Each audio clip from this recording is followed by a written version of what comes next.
Welcome to Basic Brewing Radio for Thursday, November 29th, 2012. I'm James Spencer. Here at Basic Brewing Radio, we're all about home brewing. With this week, late hops versus dry hops. Our buddy Bob Stempski in Wisconsin shares the results of an experiment comparing the two hopping methods. If you're new to home brewing and would like to get into the hobby for the first time, check out our website, basicbrewing.com, where you can find archives of our audio and video podcasts and our DVDs to walk you through basic and more advanced brewing techniques. You can follow me on Twitter. My username is Basic Brewing, all one word. On Facebook, I'm at facebook.com/basicbrewing.james, and our show page on Facebook is at facebook.com/basicbrewing. Well, thanks again to everybody clicking on the Amazon.com associate link on our basicbrewing.com site, especially during this busy holiday season. Whenever you think of shopping on Amazon, think of us first. And go to our website, basicbrewing.com, click on the Amazon ad there on the right-hand side of the page. That will take you to Amazon.com, and then you can shop as usual. You won't notice any difference. It won't cost you any extra even, but we will get a commission off of that, and you'll be helping us to bring you this show and allowing us to do things that we wouldn't otherwise be able to do. So we greatly appreciate your support. We also have associate links for Brew Your Own magazine and the American Homebrewers Association on our site, too. And our Basic Brewing iPhone and Android podcast apps are on the respective stores. You can find the Android app on the Amazon.com as well. We're on the BlackBerry Podcast Directory, and we're on the Stitcher app as well. The new logbooks, they're being printed as we speak, and they'll be shipping on Friday. So that's great news for all of you who have been asking me where they are. You can go to our shop at basicbrewingshop.com to check those out. We're trying out a new format this year, and I hope you like it. Instead of tying the logbook to a single year, as we've done since our first one in 2007, we're making the book timeless. So you'll still get 12 months in the front of the book in a 2-page calendar format, but the calendars are blank so that you can fill them out yourself. We did that because brewers were buying the books all the way into late in the year, and that meant that they got calendars that were, mostly used up, and that's no good. Or it's not the best. We still had the 50 batches worth of pages in the back.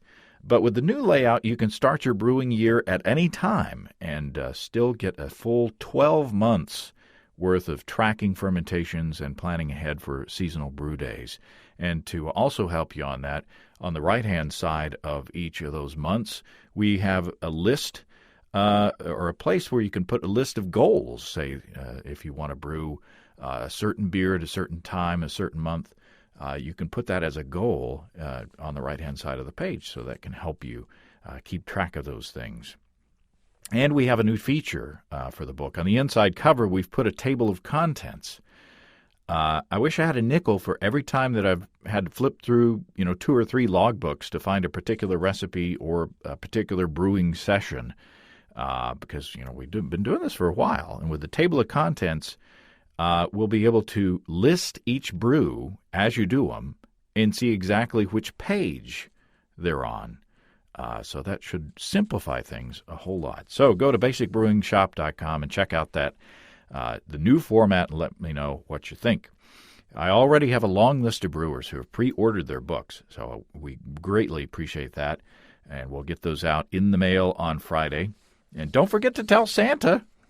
I know we get lots of Santa Clauses, or Santa Claus coming and shopping at our shop. So I know that when things are addressed to the North Pole, that's who that is.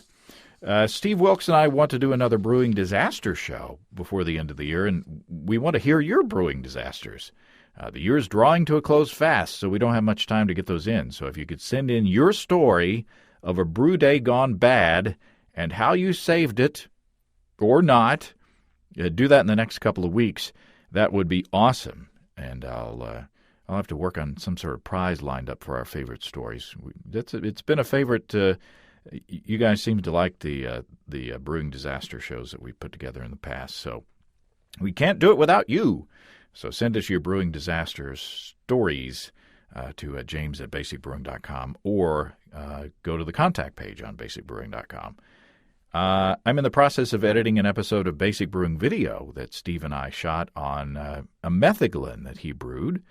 That's a mead with spices, assuming I guess you brew a method. I think we've gone through this. He made a mead with spices. It's got ginger and almond extract and vanilla extract, and it's really tasty and easy to make. So keep an eye out for that on your Basic Brewing video iTunes feed or on YouTube as well. And I'm hoping to get that out by the end of the week. Let's look into the mailbag at a couple of notes before we go on to our chat with Bob. I read an email a while back about brewing with tea, specifically asking how to do it well.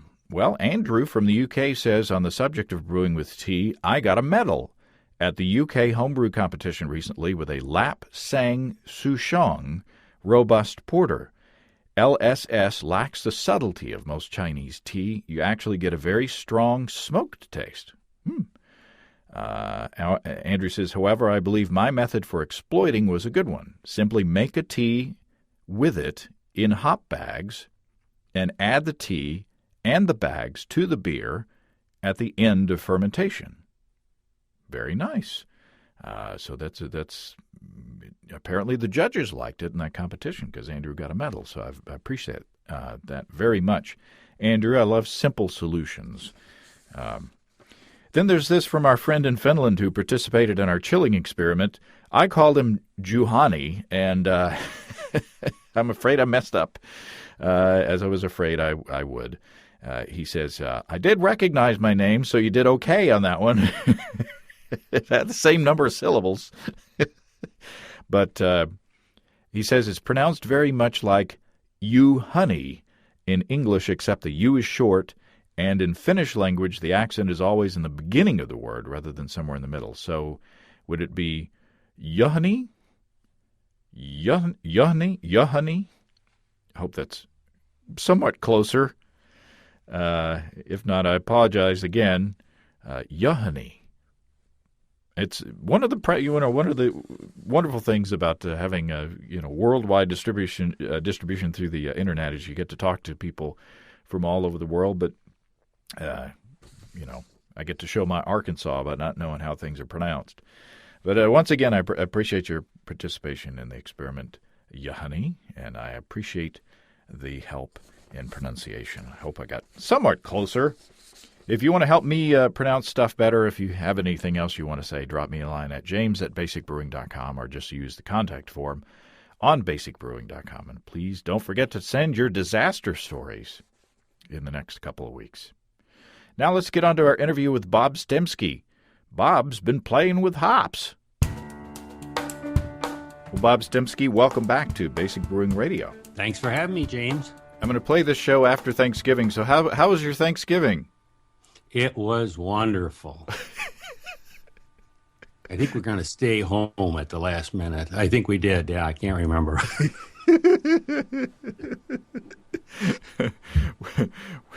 We're playing with the time continuum here, the time-space continuum here. You've done an experiment, and you've been kind enough to send bottles for tasting and testing. So what do we got here? What are the parameters? What are you looking at? Well, I think a while back I opened my mouth a little too much talking about hopping at the end of a boil as compared to dry hopping, and I preferred the dry hopping. I thought late hopping, you're kind of wasting your hops because you're not really getting anything out of it. It seems to me that the aroma would get boiled off in the first few seconds or minutes, and once I said that, I kind of thought, well, here I am doing the same thing the other guys are doing, and I'm talking, and I don't know what I'm talking about. So I says, doggone it, I'm going to do an experiment, and I'm going to try it and see what happens. And at least if I'm going to open my big mouth, I'm going to have some data behind me rather than just suppositions, So I guess I got myself into it because I felt guilty about talking without thinking. So not that you've ever done that, I'm sure. No. I never just talk off the cuff and say things that I have no backing for. But you design an experiment, and you brewed. Was this a split batch or two different? Well, it couldn't be a split batch because you were adding either hops to the boil or hops in the fermenter or the keg. Well, why don't you instead of me rambling on about the details again? See, you caught me. Yeah. I'm talking about stuff I don't know anything about. So tell us the details of what you did. All right, I'll get into the details. Well, I did 2 consecutive batches. I thought normally I do 2 batches in a day, but a lot of times that second batch doesn't go out because you're getting a little tired and maybe you've been sipping a couple of beers in the meantime. And I really wanted to do a good job of it. I wanted to do a real honest test and not screw it up. So I did it on 2 consecutive days. It was a little more work, but that's all right. And both batches, if I check my notes, I did them on August 3rd and 4th. And on August 6th, I put them both in fermenters. I did no chill. So they were sitting side by side, and that way at least I can get the fermentation the same length of time. I used first wort hopping in both of them. I used styrene Goldings mostly because I had 2 of them, and they were the same age and same batch, so I wanted to get that correct.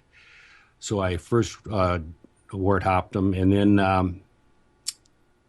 on the late hopping, with 15 minutes left in the boil, I put in Pacific Jade, 10 minutes left Citra, 5 minutes Simcoe, and at flame out, I put in some Centennial, and I let them sit for 5 minutes, and then I put them into the no-chill container. The second batch, the next day, the same styrene Goldings, put them in for first wort hopping again, but nothing else. That was it.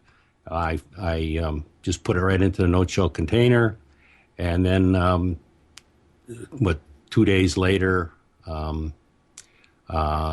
split a batch of starter. I made a larger batch, shook it all up and everything, and then poured half in each. So I even gave it the same yeast. So I thought I had everything pretty well done. And now I should tell you that when I late hopped, I used a hop sack. I used a spider with a hop sack so that I pull those out, because if they would have gone into the no-chill container, then they would have cooked a little bit and thrown things off. Now that may have lost me 2, 3, or 4% in hopping on the late wort or late hops, because I don't think you get enough agitation. But I tried to keep them going in there, and they were in the center and they were flipping and flopping. So maybe just 3 or 4%. I don't think it was that much that I lost. Then we had 3 weeks of great fermentation, or 3 days of good fermentation. It was bubbling and it looked beautiful, and they both settled down right about the same time after the 3 days. And then I let it sit for 16 days. And at 16 days, I opened the all dry hops, and I put all the dry hops in. Same hops as before. I had bought all the hops together, so when they split them, they came out of the same batch, so it wasn't, or one was sitting in the store for 6 months or anything. And so I tried to do that pretty well. And then after another week or so, and actually it turns out it was 33 days that the hops were on the yeast, or oh my goodness, the beer was on the yeast. And when I kegged them, I purged the kegs. I put the beer in. I let it sit then for a few, I purged out the oxygen, and then I put it in the refrigerator for almost 2 weeks, and I let it just sit there. I wasn't carbonating; it was just sitting there. And then what I did is just by coincidence, I had 2 tappers that I was replacing. I put 2 new tappers on the refrigerator, and I put on 2 new hoses, and then I connected those up to the 2 beers. I put on just enough pressure to get the beer out, and I actually bottle right from the tapper. Okay. So it was kind of unusual to do it that way. But I didn't want to be trying to do bottles and having 2 beers at a time. And, oh, my goodness, it would really have been a mess. And it really worked nice, except that the bottles maybe were filled a little too much. And then I put in 4 car tabs. I didn't want to put in the full 6, so because I was worried about shipping, and but I put 4 in each. And then I fully carbonated the beers, and then I had a case or 12 bottles of each I kept. And I sat down here real nice and happy, and the beer carbonated up real well, and well, the rest is history. So when you initially put it in the kegs, they were basically not under pressure. You just purged with CO2 to avoid oxidizing the beer, and then basically you bottle conditioned with the carbonation tabs in the bottles, and then once those were bottled, then you put the kegs under pressure to force carbonate, right? Exactly the way I did it. So what were your results with local tasting up there? Well, I took the beer to the local beer meeting, and I didn't sample. I had everybody else do it. I just poured. I marked little cups and poured, and I just let them have it. And I just says, try them, see what you can tell, blah, blah, blah. Well, right away they said, "Oh, this is your black IPA." I go, "Oh, geez." I brewed that particular recipe just because I was low on it, and I couldn't think of anything nicer than having 10 gallons of it on hand here at home. So right away I was a little worried because they "Oh, I like that one. I like that one." They were all drinking it, and then I said, "Well, what about the other one?" "Oh, that's good too, but I like this one." So in a way, I was jaded a little bit because even though I thought I was doing a great job, as soon as they went for that beer, and that was their favorite, and they picked it out right off the bat. And nobody had anything bad to say about either beer, but it just they preferred that one. So they liked the dry hop one. Yeah, I didn't want to say that. I didn't know if I was supposed to say that. Dry hop one, but I think because they look forward to that beer, they picked it out right away. But, I tried a perfect job. I guess it doesn't always work. So talk about the recipe. We haven't talked about the recipe, the malt bill, have we? No, we haven't. In fact, I'll just go right from memory here.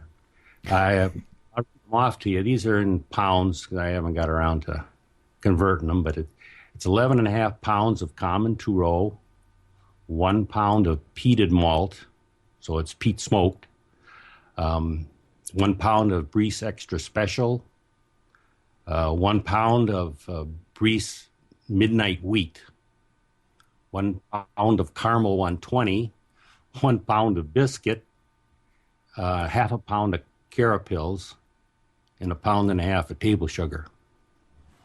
The temperature, I did it at 154, and believe it or not, 2 days I hit the number right on the head, and I never do that. So it really worked out for me in that way. But I hit 154 degrees Fahrenheit, and the pH was 5.4.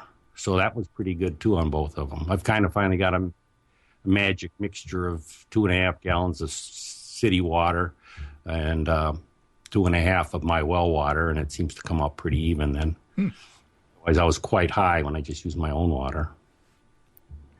So it worked out real good with the temperatures. Everything was even, and like I say, everything was perfect on that.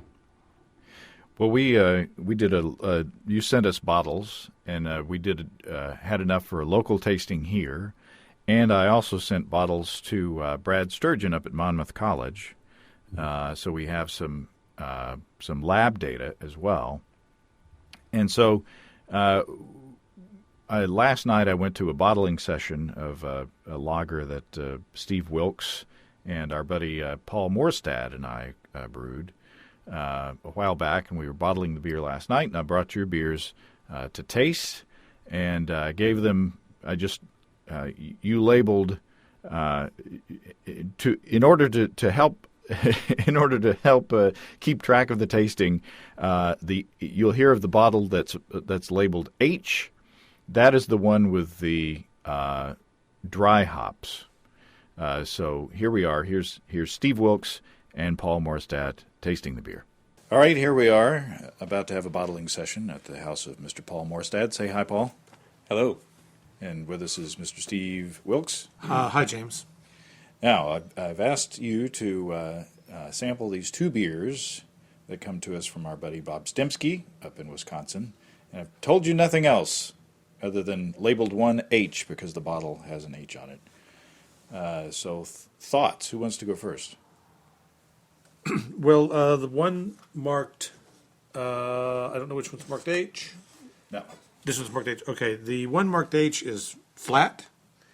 It has seeds of some kind floating in it, which I don't know is from the glass or from the bottle. I think it may be from the glass. I'll hope that that's it.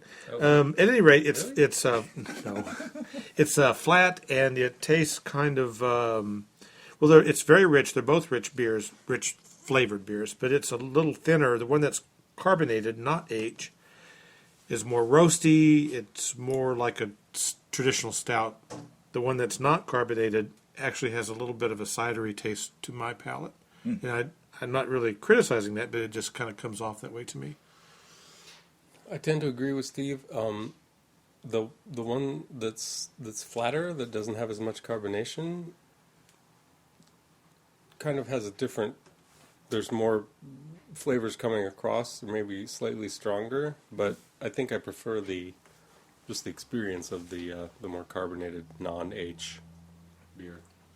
So if I were to tell you that one had hops added at the end of the boil, they both have the same bittering hops, but one had the hops added at the end of the boil, the other had no late boil hops, but only had dry hops. The one with the boil hops, late boil hops, had no dry hopping, but the one with the dry hopping had no late boil hops. Which would you say was which? Oh boy, I don't have any. I'm going to just go out on a limb and say Geez, I'm confused. I think the one with just the dry hopping is the not carbonated one. Yeah, that's what I was going to say too, actually. You're right.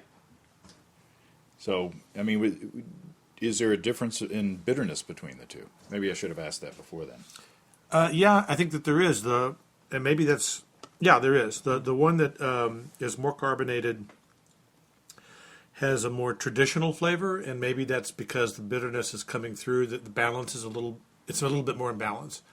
Whew, I'm not very articulate. The one that was just dry hopped, that kind of makes sense to me because it does seem to be a little thin on the front end and kind of grassy, and maybe that's what I'm picking up. And at first described as cidery, and now I'll change my tune because it's really not cidery. I just didn't have a word for it. Fruity. It's Paul Lind. Center square. Yeah, to block. Yeah, I think you get that dry hop thing right away on the front end on the beer marked H. But, maybe because it's not as carbonated, it's, there's still, it seems like there's more malt sweetness maybe to this one, do you think, than... Yeah, I mean, I think they're both tasty beers. They're just different beers. Yeah, for sure. Yeah. Yeah, I wish the one that's not carbonated was. Mm-hmm. Had a little more. So I don't know if that's just because it's just really new in the bottle, or I don't really know the particulars of that. The one that is carbonated is more satisfying beer to me. And I think what I did was when I tasted these before was I blended the two together. Oh, and that came out with I enjoyed that a little more. That would be good. yeah. Well, thanks, guys. You're welcome. Our pleasure. So there you go. Unfortunately, there was a difference in carbonation between the two. The late hopped beer was a bit more carbonated than the dry hopped beer. but they were treated the same, right? Yeah, absolutely. Now, was that true on all bottles? Yeah, it was true in the pair that I had by myself, and this is not a small beer, by the way. Yeah, I was really disappointed when you told me that. I know it was going to be low because I deliberately did that because I was worried about transportation. I thought, bouncing around, and these guys will throw these things around in a truck like nobody's business. So I was a little worried on that, and I thought, well, there's no problem, but maybe I stuck it to myself by not doing that. I don't know. So here's my notes from my tasting. I thought both beers were nice and smoky and malty. I thought that they were both really tasty beers. But the plain one, the late wort hopped, was better, had better carbonation. It had more of a bitterness level, and the H one, the dry hopped, had more of a hop aroma and flavor. The hop aroma and flavor really came out in that. The guys last night described it as being, fruity. Steve, in the beginning, said it was cidery, but I think that he was just, when you're doing a blind tasting, you're not sure what you're tasting. But of course, once I'd revealed what was what, he said, "Oh yeah." Oh yeah, then it's obvious. Yes. So very interesting. We had the lab results, and here's what Brad said. He didn't have time to taste, but he's got a second set of bottles that he can probably taste over Thanksgiving, or he did taste over Thanksgiving. Yeah, past tense. He said the bottle labeled with an H had a significantly smaller head than the no label bottle, which had excellent head retention plus a large foamy head, not too over the top, but significantly more than the H. So I don't know what's going on there. All data collection went as planned, no problems. And this is a note to those who were questioning Brad's techniques and said that he needed a what they call a wrist action shaker. He was actually using his own wrist to manually shake the samples.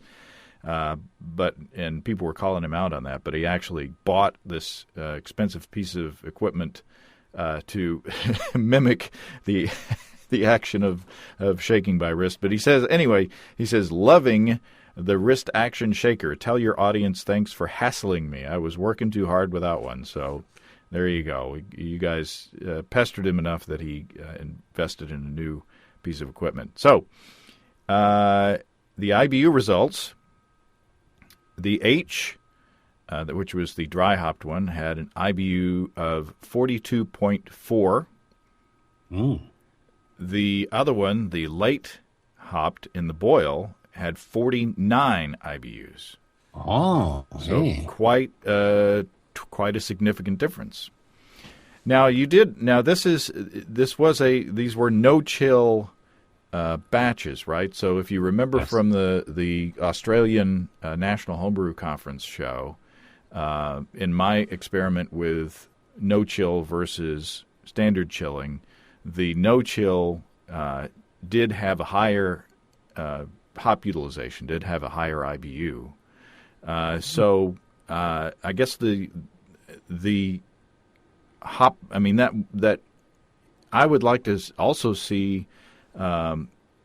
Standard chilling, add another layer to this, with standard chilling, with late hops added versus these two as well, to see if, what impact that would have. Does that make any sense? Yeah, it does. Well, I'm kind of wondering too. I think I might have to repeat this for my own personal satisfaction with something like a smash beer. Mm-hmm. I'm not really into using the old immersion chiller, but I guess I could, bring it out of mothballs. Because I'm a little perplexed on the IBUs. Seems bass backwards to me. So you think that the dry hop should have had higher IBUs?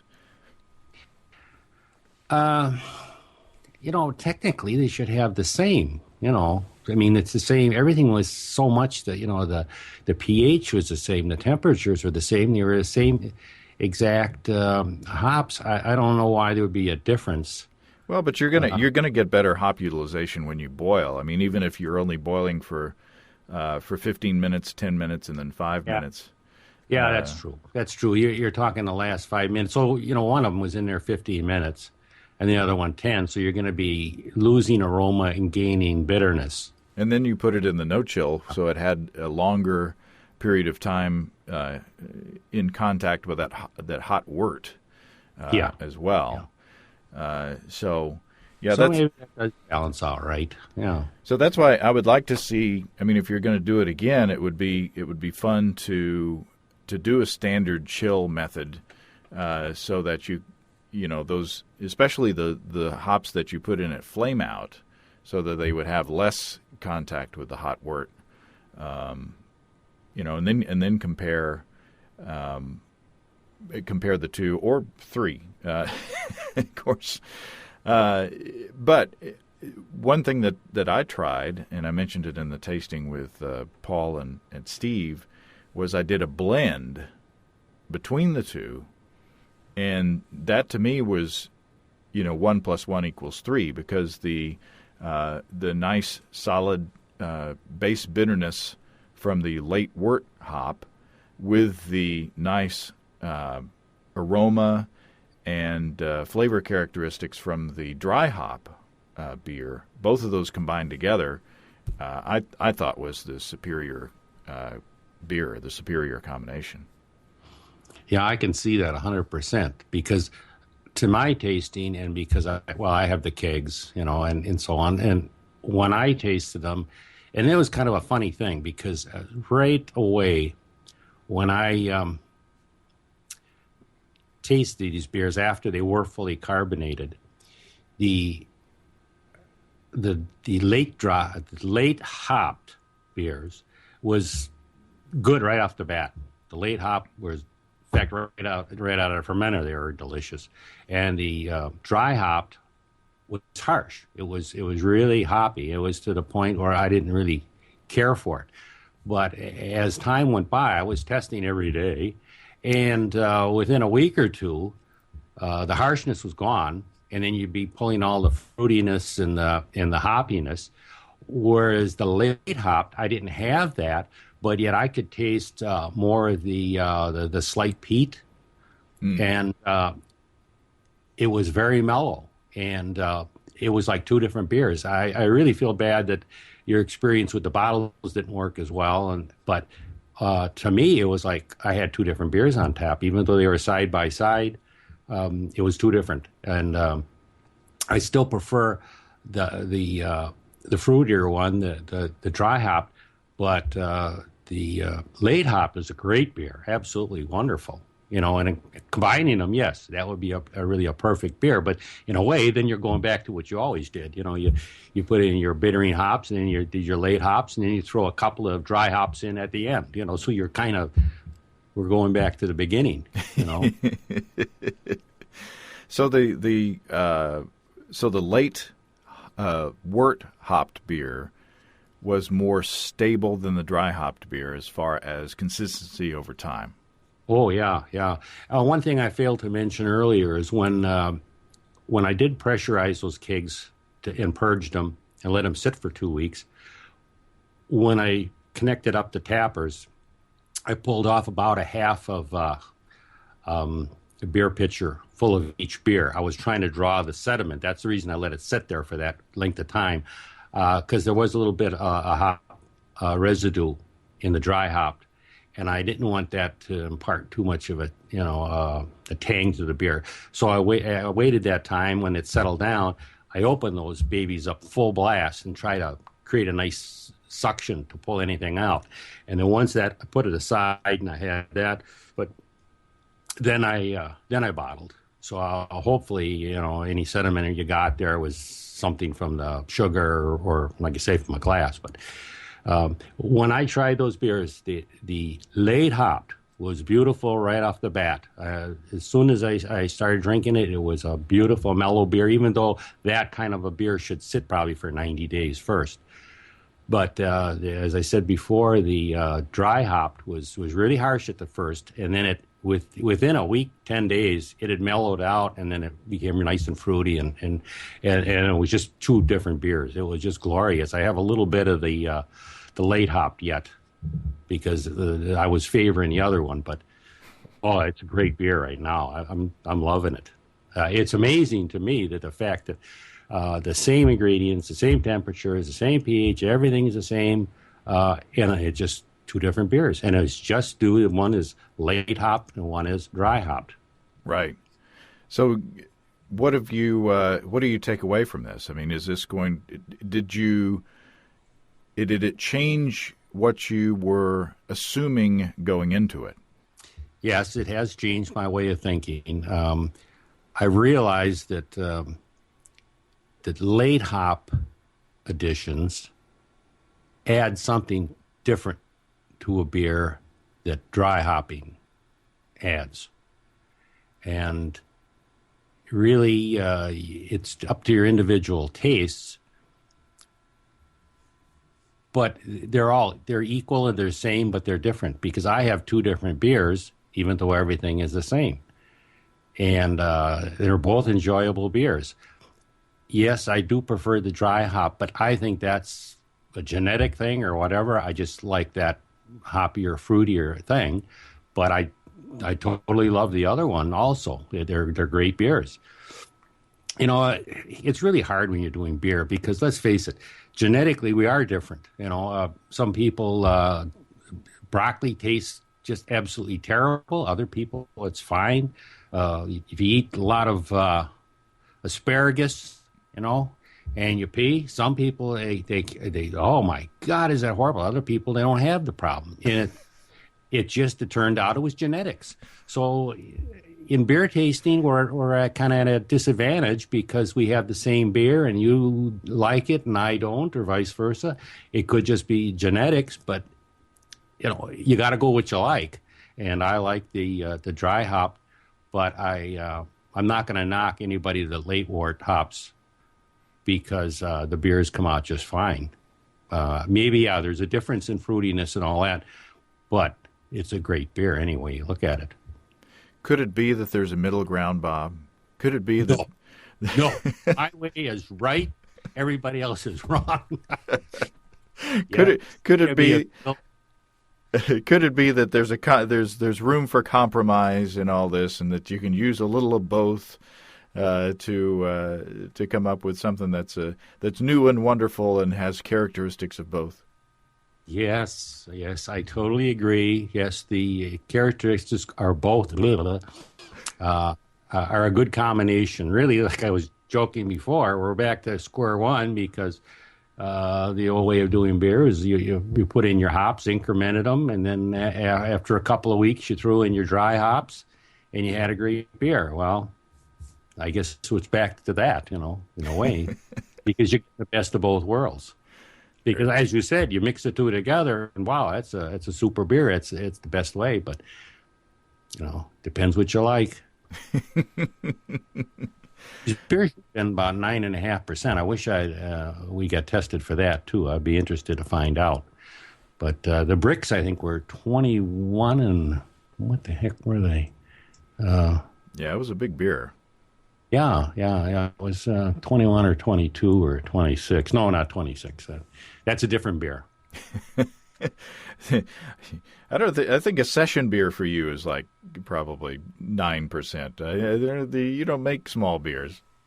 No, I'm going to start though. I'm going to start. I tried my beer fast again, and I was going to use these beers, but they were, because you're supposed to have something rich to keep you alive for 2 or 3 weeks without eating, and I couldn't.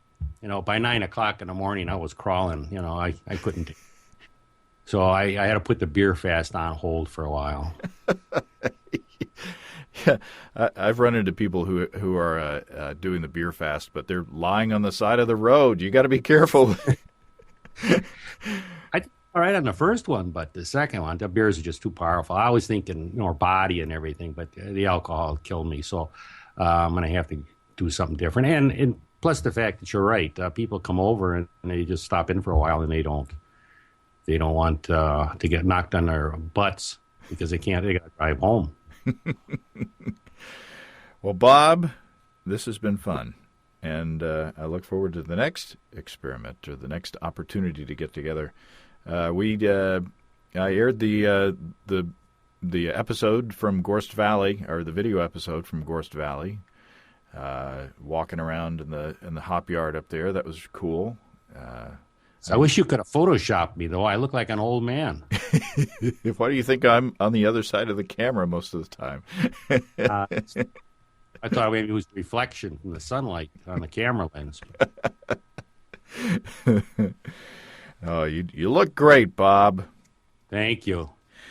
Well, I hope you have a good rest of the holiday season.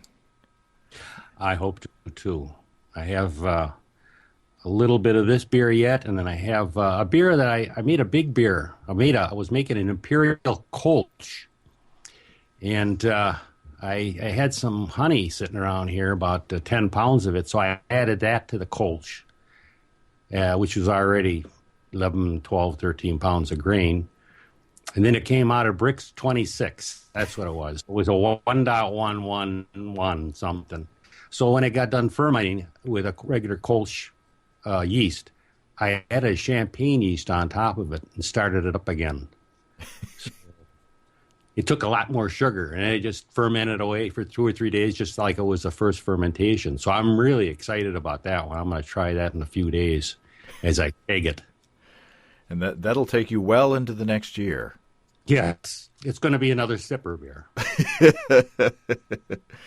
Well, thanks, Bob. Thanks for having me, James. It's nice being had. Well, thanks again to Bob. And leave it up to Bob to tie brewing in with asparagus pea. So far, I have not used that as a flavor or aroma descriptor, so I hope that I don't. Yeah. Also, thanks to Brad Sturgeon up at Monmouth College for his help once again with evaluating the IBUs. It's really handy to have Brad on our team up there at Monmouth College. This is an experiment that I'd like to revisit. I've been playing more with keg dry hopping lately, and I like it a lot. And I'd like to know if I can save a little money on hops by skipping the late wort additions. So I may have to try this out myself. And I'll add that to the list of things that I'm wanting to do. Don't forget to send us your brewing disaster stories. You can send them along with your brewing questions or show suggestions, or, if you just want to say hi or happy holidays or whatever, write to james@basicbrewing.com, or just fill out the contact form on basicbrewing.com, and please don't forget to tell us where you're from. And if you think I can't pronounce your name, please help me. Be sure to check out our DVDs, Basic Brewing, or Extract Brewing and Partial Mashing, Stepping into All Grain, Low-Tech Lagering, Decoction Mashing, and Introduction to Wine Kits. You can find them all on our site. We've got combo deals to save you a few bucks if you want to buy more than one DVD at a time. You can check out our Basic Brewing shirts in the store, too, along with our Brewers Logbooks, our newly formatted Brewers Logbooks. They're in the store, available to order. They'll be shipping out of here on Friday, and I'm really excited about that. You can see listing the fine folks across the country who sell our DVDs on basicbrewing.com, and if there isn't a vendor in your area, you can order them online in our online shop at basicbrewingshop.com. Thanks again to everybody who's continued to click on our Amazon.com link. You're wearing it out again this year during this busy holiday season.